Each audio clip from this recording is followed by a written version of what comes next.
છોટાઉદેપુરમાં પણ અવિરત વરસાદ જોવા મળ્યો છે। અવિરત વરસાદથી ઓરસંગ નદી બે કાંઠે વહેતી થઈ છે। બોડેલી પાસે જોજવા આડબંધ ઓવરફ્લો થયો છે, તો આડબંધ ઓવરફ્લો થવાથી મનમોહક દ્રશ્યો સર્જાયા છે। ઓરસંગના પાણી આવતા ખેડૂતોમાં ખુશીનો માહોલ જોવા મળી રહ્યો છે, તો સિંચાઈ માટે જળસ્તરમાં નોંધપાત્ર વધારો થયો છે। વઢવાણ તળાવને પણ મળશે હવે ઓરસંગનું પાણી અને મનમોહક દ્રશ્યો સામે આવી રહ્યા છે। અવિરત વરસાદ વરસવાને કારણે જળસ્તરમાં સતત વધારો થઈ રહ્યો છે। આ જે ફૂલ વરસાદ થયો છે એના કારણે બધા જ ખેડૂતોને આ પોતાના કૂવામાં કે બોરમાં વધારે પાણીના સ્તર ઊંચા આવશે, તો અમારે ભવિષ્યમાં એટલે પાછળની ખેતીમાં અમારે આ વરસાદનું ઘણો ફાયદો થશે। જે આ 1.5 મહિના કે 2 મહિનાથી જે વરસાદની શરૂઆત થઈ છે એમાં પહેલી વાર એ આજે બે કાંઠે વહી રહ્યો છે, તો એમાં અમારે બધા જ ખેડૂતોને એનો લાભ થવાનો છે। છોટાઉદેપુર જિલ્લામાં અને ઉપરવાસમાં જે ભારે વરસાદ વરસી રહ્યો છે, જેને લઈને નદી નાળાઓ તો છલકાયા છે। સાથે સાથે છોટાઉદેપુર જિલ્લાની જીવાદોરી સમાન ઓરસંગ નદીની અંદર પણ ઘોડાપૂરની સ્થિતિ સર્જાઈ છે। આપણા તસવીર બતાવીશું કે આજે બોડેલી તાલુકાના જોજવા ગામે જે આર ડેમ બનાવવામાં આવ્યો છે તે આર ડેમ ઓવરફ્લો થયો છે। પહેલી વાર આટલી મોટી માત્રાની અંદર ફૂલ કહી શકાય તેવું પાણી આ ડેમ પરથી ઓવરફ્લો થઈ રહ્યું છે। ચોક્કસથી આજે ઓરસંગ નદીના કાંઠાના જે ખેડૂતો છે તેઓને સિંચાઈનો લાભ મળશે, કારણ કે આ વિસ્તારના અનેક ખેડૂતોના ખેતરોની અંદર કૂવાના સ્થળ, બોરના સ્થળ જે જમીનમાં જતા રહેતા હોય છે, ત્યારે હવે ઓરસંગ નદીની અંદર જે પાણીની આવક થઈ છે, જેને લઈને આસપાસના ખેડૂતોને આ સિંચાઈનો જે લાભ ચોક્કસપણે મળશે। આપ જે રીતે જોઈ શકો છો, બોડેલી તાલુકાનો જે આ જોજવા ખાતેનો જે આ ડેમ છે ઓવરફ્લો થયો છે। આહલાદક દ્રશ્યો સામે આવી રહ્યા છે। હાલ તો આજે આહલાદક દ્રશ્યને પણ નિહાળવા માટે આસપાસના કેટલાક લોકો પણ અહીં આવી પહોંચ્યા છે, અને જે પ્રમાણે ઓરસંગ નદીની અંદર પાણીની આવક થઈ છે તેને લઈને આસપાસના ખેડૂતોને સિંચાઈનો લાભ મળશે। સેજબ ખત્રી, ન્યૂઝ 18 ગુજરાતી, છોટાઉદેપુર। તો નવસારીમાં ચોતરફ જળબંબાકાર થયો છે અને ભારે વરસાદના કારણે પૂર્ણા નદીના પાણી નવસારી શહેરમાં ઘૂસ્યા છે। શહેરના શાંતાદેવી વિસ્તારમાં વંદે માતરમ ચોકમાં પાણી ભરાઈ ગયા છે। આ વિસ્તારની અનેક દુકાનો અને મકાનો પાણીમાં ગરકાવ થઈ ગયા છે। 10 દિવસ પહેલા પડેલા ભારે વરસાદને કારણે આ વિસ્તારમાં પાણી ભરાતા લોકોએ પોતાનો માલ સામાન ખસેડી લીધો હતો, તો સ્થાનિક લોકો કેડસમાં પાણીમાં અવરજવર કરવા માટે મજબૂર બન્યા છે।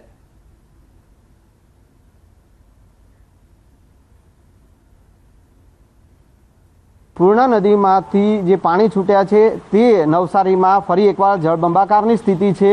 અનેક એવા વિસ્તારો જે છે તે પાણીમાં ગરકાવ છે, અને ખાસ કરીને શાંતાદેવી વિસ્તાર છે તે પાણીમાં ગરકાવ છે, અને તેના કારણે અનેક ઘરો જે છે ત્યાં પાણીમાં ગરકાવ થયા છે। સ્થાનિક આ જે હાલ અમે ઊભા છીએ તે એક કોર્પોરેટરનું જ ઘર છે।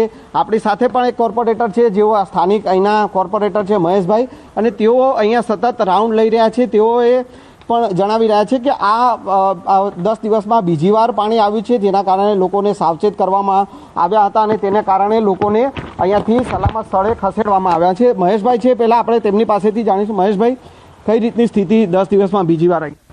લગાતાર 10 દિવસમાં બીજી વાર આ પૂર આવ્યું છે। ગયા વખતે તો તમે જાણી શકો છો કે 1968માં અમે તો જોયું નથી, કેમ કે અમારું બોર્ન જ 1984નો, પણ 1968માં જે પાણી આવ્યું હતું એના કરતાં પણ એમ કે વધારે આવ્યું હતું।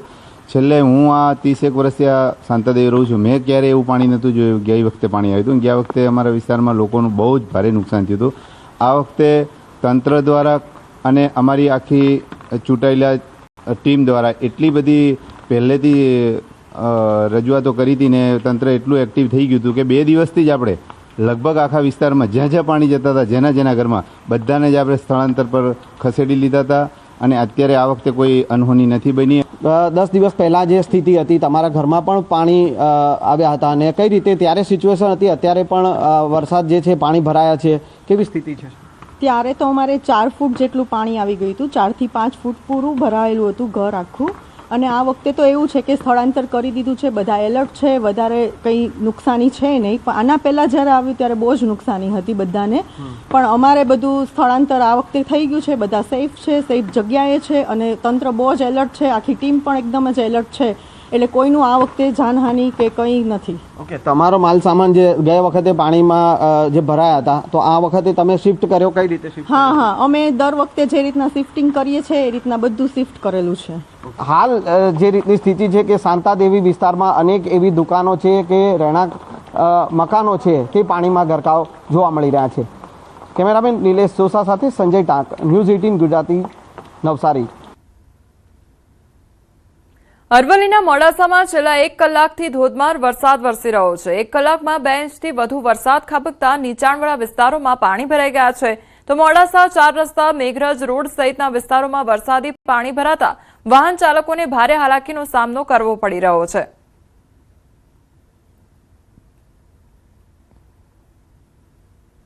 અરવલ્લી જિલ્લામાં ધોધમાર વરસાદની શરૂઆત થઈ છે. ખાસ કરીને મોડાસા શહેરનો જે 4 રસ્તા વિસ્તાર છે તળાવમાં ફેરવાયો છે. દ્રશ્યો બતાવી દઈશ કે જે પ્રકારે પાણી ભરાયા છે તેના કારણે પાણી નિકાલના અભાવે જે સ્થિતિ થઈ છે, ત્યારે આ સંજોગોમાં આપ જોઈ શકો છો કે પાણી ભરાવાના કારણે જે નગરપાલિકાના જે લોકો છે એ પાણી નિકાલ માટે પહોંચી ચૂક્યા છે.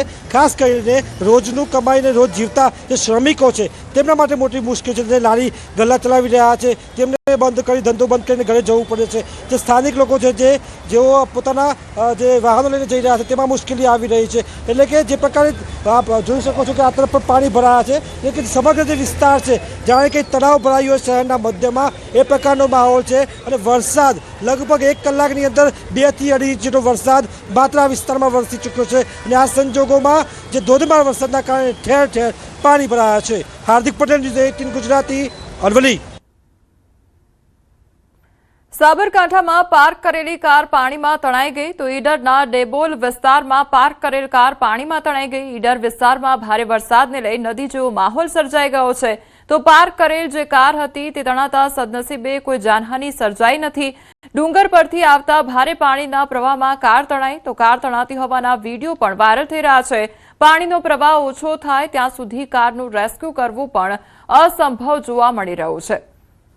તો સાબરકાંઠાના દ્રશ્યો સામે આવ્યા છે કે જ્યાં કાર તણાઈ હોય તે પ્રકારના દ્રશ્યો સામે આવ્યા છે. તે અંગેનો વિડીયો પણ સોશિયલ મીડિયા પર વાયરલ થઈ રહ્યો છે.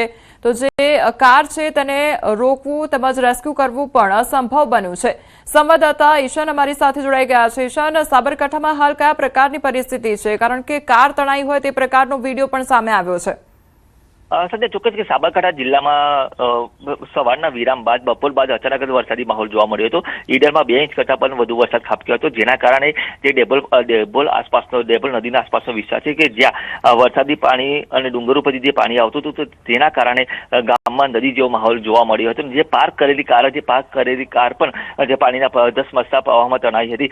નોંધનીય છે કે જ્યાં પાણીમાં પ્રવાહમાં તણાઈ હતી, પરંતુ અત્યારે હાલ કારણ એવું છે કે જે પાણીનો પ્રવાહ વધુ છે જેના હાલ તો રેસ્ક્યુ કરી શકાય તેવી પરિસ્થિતિ પણ ઉદ્ભવી નથી. કારણ કે અત્યારે હાલ પાણીનો પ્રવાહ એટલો બધો છે કે જેના કારણે કારને પણ બચાવી શકાય તેમ નથી. સદનસીબે કારમાં કોઈ સવાર ન હતું અને પાર્ક કરેલી કાર હતી, એના કારણે મોટી જાનહાનિ ટળી છે. પરંતુ હાલ તો જે રેસ્ક્યુ કરવાની કામગીરી પણ હાથ ધરવામાં આવી છે.